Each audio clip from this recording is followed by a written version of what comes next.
안녕하세요. 대한피부과학회 TV MC 김현숙입니다. 자, 여드름 주제 마지막 6탄! 일상생활에서의 여드름 흉터 치료에 대해 알아볼 텐데요. 오늘도 정확한 정보를 주실 피부과 전문의들 모셔보겠습니다. 안녕하세요. 네, 안녕하세요. 예.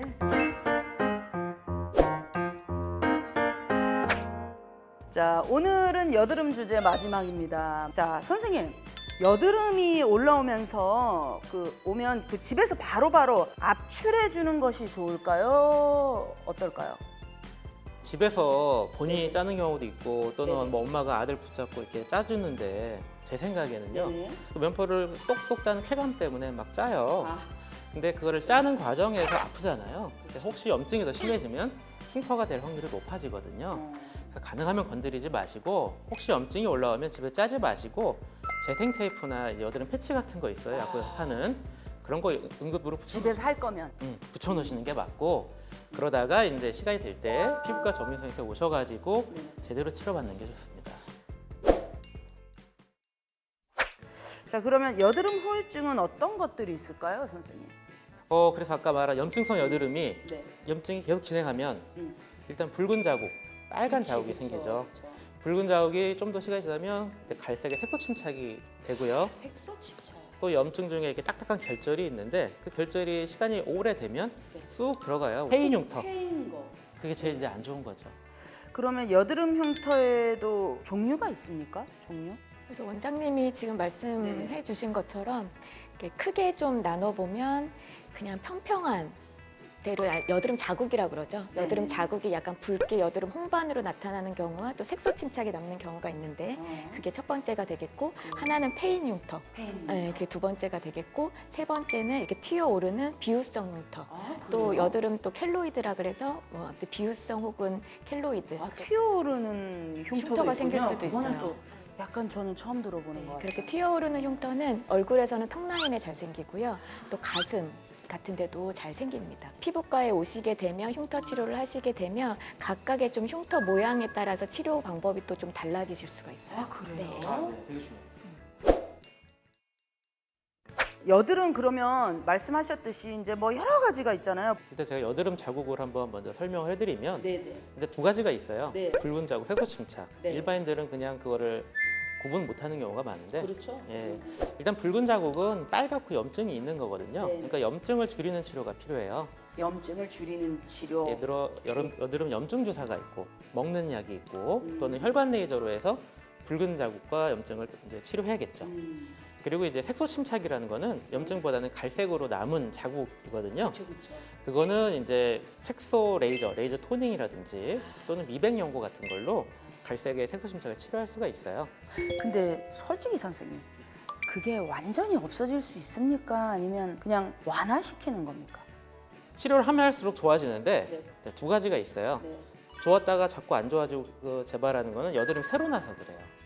여드름이 새로 나면 또 여드름 자국을 만들잖아요. 예를 들어 우리가 청소를 열심히 하는데 아기가 계속 발자국을 찍고 다녀. 아이, 짜증나. 그러니까 여드름 죄송합니다. 자국을 치료하려면 여드름도 네. 같이 치료해야 돼요. 네. 그래야 효과가 좋은 거고. 그럼 이게 우리가 그러니까 선생님들을 탓할 이유가 아니었네요. 이게 알고 봤더니 이게 치료가 잘못돼서라기보다는 그런 흉터 치료 과정에서 다시 활동성 여드름으로도 발전하고 있을 수 있다. 또 생기고 반복하죠. 아, 그런 경우가 있고 또 하나는 어떤 경우입니까, 선생님? 아, 이제 완벽히라는 말씀하셨는데 네, 예를 들어 우리가 솔직히 말씀해 주십시오. 목에 물리면 빨갛잖아요. 네. 1년 있다가 술 먹으면 거기 또 빨갛게 나오거든요. 진짜요? 그러니까 100%는 태어날 때 애기 피부로 갈 수는 없고요. 바닥에 얼룩이 생기면 아무리 깨끗이 닦아도 완전히 새 것처럼 될 수는 없잖아요.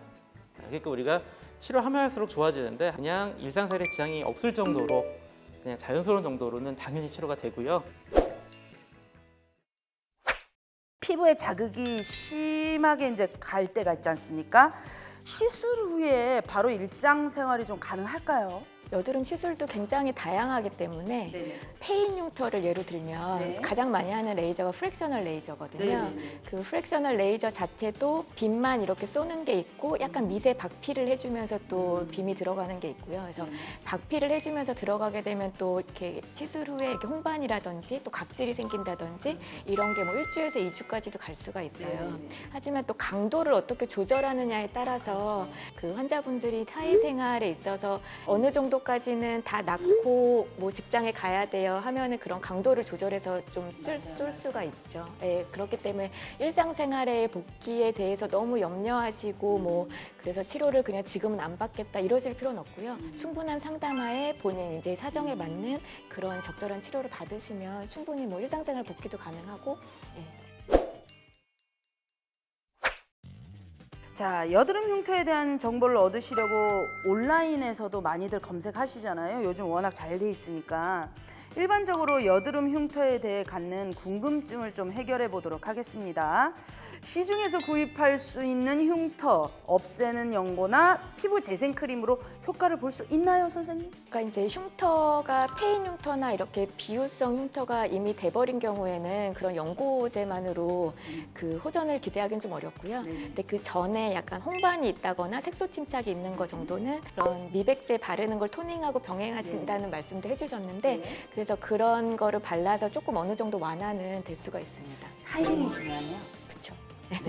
그러니까 좀 더 심해지기 전에는 연고나 기존에 나와 있는 그런 재생 크림 같은 걸로도 완화가 되는데 이게 이제 너무 심해질 경우에는 때는 이미 늦었다. 그때는 다른 좀 더 적극적인 치료가 적극적인 필요하죠. 치료 방법으로 하는 게 좋다. 자, 여드름 흉터 어떤 치료가 가장 효과적일까요? 라고 했는데 이건 제가 봐도 좀 여러 가지가 다를 것 같은데 어떻게 생각하세요? 워낙 다양하고 맞죠. 흉터 치료도 워낙 다양하고 그렇죠. 또 피부 타입도 다 다르고 그렇죠. 아까 말한 여드름의 생긴 모양도 다 달라요. 근데 어떤 레이저가 제일 효과적일까요? A가 좋아요? B가 좋아요? 이렇게 저한테 많이 물어보시는데 제가 물어봐요. 사자랑 호랑이랑 싸우면 누가 이길까요? 사자! 그러니까 이게 뭐가 좋고 뭐가 나쁘고 단순 비교할 수가 없는 거예요. 거꾸로 여쭤볼게요. 가장 좋은 예방법이 있을까요? 흉터 치료로 넘어가면 흉터에 적절한 레이저 치료를 하면서 피부과 의사의 손으로 하는 시술도 반드시 병행이 돼야 되는데 예를 들어 손으로 하는 시술이라는 거는 뭐 TCA 도트 필링이라는 것도 있고 서브시전 또는 뭐 흉터 필러 요법이라든지 손으로 하는 시술이 있어요. 그거를 레이저와 적절히 병행하시고요. 레이저도 되게 종류가 많은데 간단하게 나누면 프랙셔널 레이저 또는 미세침 고주파 또는 뭐 레이저 박피술 이런 것들이 있어요. 그런 다양한 것 중에 뭐가 제일 좋나요?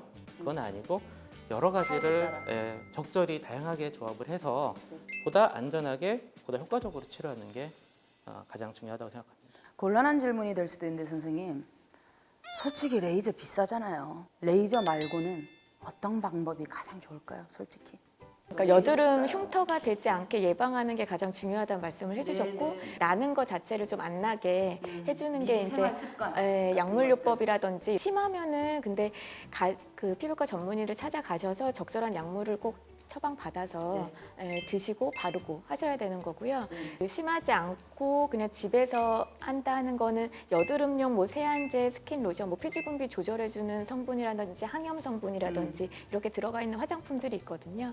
그런 것들을 이제 적절하게 본인에 맞는 걸 선택을 해서 꾸준하게 관리를 하면 좀 더 흉 예방이 또 될 수는 있겠죠. 근데 그렇게 그렇게 하는데도 계속 여드름이 나면 꼭 치료를 받으셔야 됩니다. 여드름이 그냥 관리만으로 되는 게 아니고 이게 염증성 피부 질환이거든요. 그리고 질환은 꼭 전문의에게.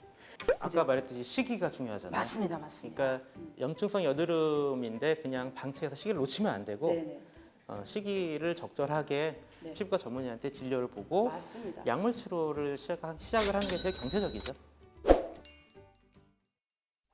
여드름 하면은 저희가 이제 대한피부과 학회에서 이렇게 유튜브를 딱 신설하지 않았습니까? 어떻게 보면은 가장 친숙하고 가장 보편화돼 있고 가장 많은 사람들의 고민을 다룬 게 이제 여드름이었어요. 오늘 마지막 6탄이었습니다. 소감이 어떠십니까, 선생님? 뭐 이제 여드름이라는 것만 갖고 계속 반복을 해도 1년을 해야 돼요. 그만큼 할 얘기가 많고 예, 1년을 해야 되지. 그래도 모자라지만 어쨌든 여러분들에게 좋은 정보를 주기 위해서는 제가 볼 때는 선생님은 좀 여드름 말고 다른 거 다룰 때도 꼭 나오셔야 될 것 같습니다. 뭐 저야 뭐 불러주시면 불러주면. 나오겠죠. 예. 예. 약속했어요. 아, 네네. 예. 선생님 어떻습니까? 예. 이제 여드름에 대해서 그냥 다시 한번 말씀드리고 싶은데요. 네. 여드름은 분명한 이렇게 만성적인 염증성 피부 질환이거든요. 예, 그렇기 때문에 그 약간 근데 여드름이 이제 어떻게 보면 좀 흔한 질환이다 보니까 무분별하게 비전문적인 지식들이 정말 많이 인터넷에도 그렇고 그냥 주변 사람들도 막 얘기하고 그런 것을 따라하다가 피부가 정말 망가져서 오시는 분들이 제가 특히 또 대학병원에 있다 보면 많이 보거든요. 굉장히 안타깝고 그래서 돌이킬 수 없는 이제 흉터를 만들고 이미 오시는 분들이 많기 때문에 그런 무분별한 지식에 현혹되지 마시고 아까 정리해 주신 대로 꼭 피부과 전문의에게 가서 그런 이렇게 트라우마가 될 수 있는 흉터가 남기 전에 제대로 여드름을 고치시기 바랍니다. 여러 가지 지식과 재미를 함께 주신 두 분께 오늘도 진심으로 감사의 말씀드리겠습니다. 감사합니다. 네. 자, 다음 주는 새로운 주제입니다. 아, 요것도 고민 많으세요. 특히 저도 아이가 있다 보니까 주위에 우리 학부모분들도 굉장히 이거에 대해서 고민이 많으신 분들을 많이 봤거든요. 아토피입니다. 아토피에 대해서 알아볼 예정이거든요. 아토피에 대해서 궁금하신 점들은 댓글을 달아주십시오. 채널 구독과 좋아요 잊지 마시고요. 다음 주 목요일에 뵙겠습니다. 감사합니다.